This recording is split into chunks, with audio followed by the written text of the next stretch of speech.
po jako akawuwo. I mean, when you look at the 33 votes that cannot be seen. Kooti enkulu emukono ezeemu okuwulira omusango ogwokubiri ku gimu kw'egyo egyawawaabirwa omubaka omukyalo wa disitulikiti y'e Kayunga Aida Nantaba nga gwamuwawaabirwa munnakibiina kya NUP Harriet Nakwedde ng'amulanga okwekobaana n'akakiiko k'ebyokulonda e Kayunga ne bamubbwa akalulu. Woman representative Parliament Kayunga district was conducted in compliance with electoral laws and principles. The third issue is whether the non-compliance.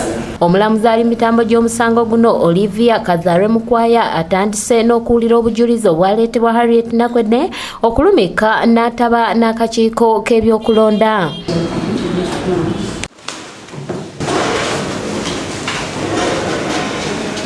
Ono mu bujulizi bw'agamba nti ebimu ku bifo ebalondera obululu bwali tebukwatagana n'abantu abalonda era nga kino agamba nti kyali kiraga nti waliwo kyekubira.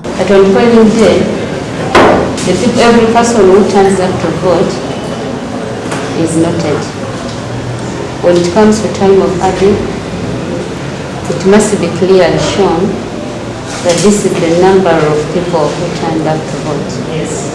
Now in a circumstance where the number of people who turned up to vote is either less than or more than the number of votes that were cast. Wabula Nakwedde wakati mu kaguli nga looya wa Nantaba Ambrose Tebyasa amubuuza ebibuuzo alemeddwa okunyonnyola kooti ku ngeri gye yabbibwamu era ono ebibuuzo bwe bimuyinze nakkiriza nti obujulizi bwe yaleeta ye kennyini mu kooti si butuufu. Can you demonstrate to this court and show this court the figures which you lost and were gained by the first respondent from these cases which we demonstrated so far? Kayunga Light College had the highest number of votes, beating my opponent, the first respondent. Oluvannyuma lwa kooti okugenda mu kuwummulako omubaka Nantaba ategeezezza nga bakizudde ng'obumu ku bujulizi Nakwedde bwe yaleeta mu kooti bwe bulaganga Nakwedde ne banne bwe baamubba nga ye yandibadde abaloopa. Ekyo kyewuunyisa nti nze yandibadde abaloopa ne mbatwala mu kooti ne bavunaana si nze nkikoze wabula bo abagezaako kunziba ate be bantutama kooti n'ekirungi omulamuzi akirabye n'obujulizi buzze. Ono alaze nga bino byonna we biri ebyokumwonoonera erinnya ssaako n'okumumalira obudde era nti si wa kumusonyiwa singa omusango gumukka mu vvi. Bapangirira okulaga nti okulonda tekwali kwa mazima na bwenkanya n'ebalemereddwa okulaga kooti engeri y'okulonda gye kutaali kwa mazima na bwenkanya. Omwabi yennyini Nakwedde alemereddwa okulaga kooti engeri obululu gye bwatataganyizibwa. In fact amaliriza nga kanya n'ebyava mu kulonda.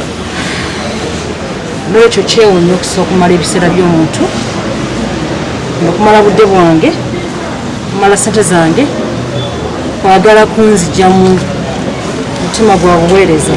Ye Harriet Nakwedde ne munnamateeka we bategeezezza nga balina obujulizi obumala okulumika Nantaba. Kati bo abaaliwo wennyini ku siini n'obujulizi bwe baawa balina position esingako yange okulaba nga bakola ki nga bayimirako bye bakola ki bye baayogera y'ensonga lwaki mujjukira waliwo bwe nabadde ngamba nti abajulizi nga bwe tuleese abaleese mu kooti ey'ensonga lwaki twabaleese okuba nga aba re-examined oba okutereeza ebibantu tibyogerwa buki mu bulungi bwabyo nga amateeka kikaki bwekinaaba obwire bunaaba bwetuyigiriza then tusobole okuba nti twena tukolesa examininga. Omulamuzi wakuddamu okuwulira omusango guno ku bbalaza ya Ssabbiiti ejja ng'ennaku z'omwezi 30. Patrice Kyewalabye yakusakidde eggulire lino ku lwa ABS Television.